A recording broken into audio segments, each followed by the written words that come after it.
Australia ships Decaying FPSO to Denmark for dismantling. This is from the Maritime Executive, and it was published on July the 7th, 2025.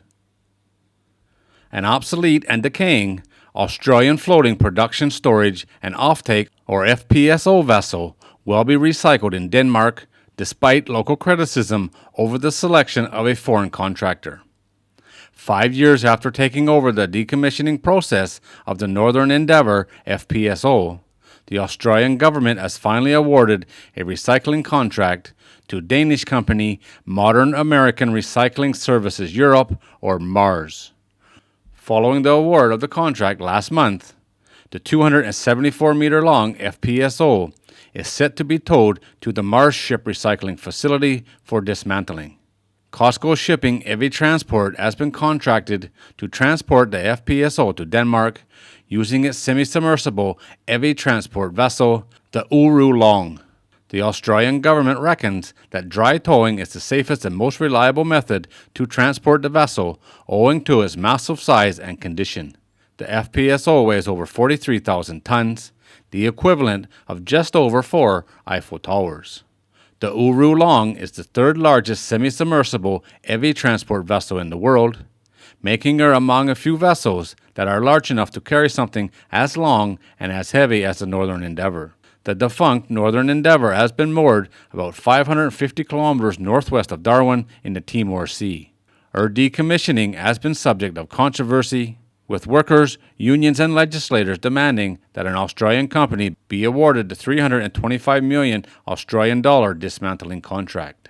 The Maritime Union of Australia and the Australian Workers' Union has been on record calling for the government to not send the FPSO abroad, contending that the recycling of the vessel locally would be critical in building a capacity of domestic facilities. They reckon that sending the Northern Endeavour abroad is a direct contradiction to the government's policy commitments to build a sovereign, decommissioning, and green middle industry under the Future Made in Australia agenda. This should have been the cornerstone of a new era of green manufacturing in Australia.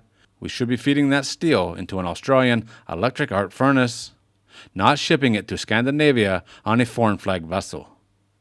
However, the Australian government has decided to move the deteriorating FPSO over 15,000 nautical miles to Denmark because there is no purpose-built facility in Australia equipped to recycle a vessel as large and as complex as the Northern Endeavour.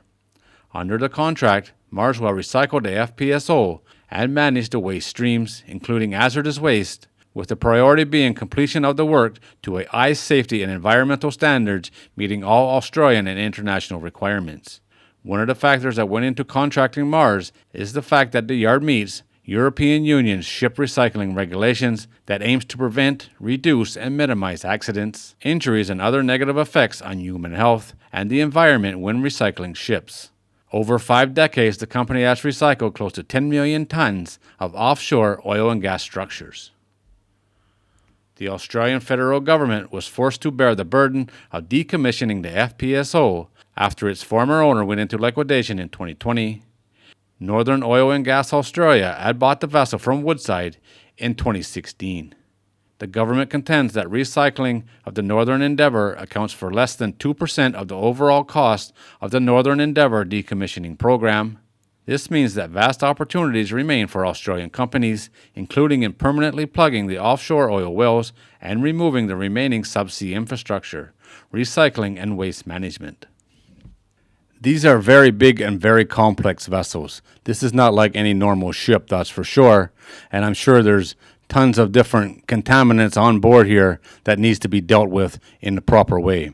So if Australia is not set up for that, it would probably cost a lot of money just to deal with that.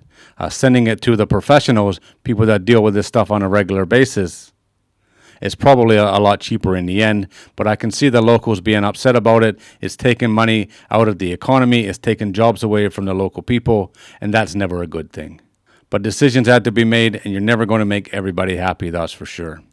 All right, guys, there it is. As always, thanks for watching. If you're new here and you like these kind of videos, don't forget to subscribe before you leave, and I'll see you on the next one.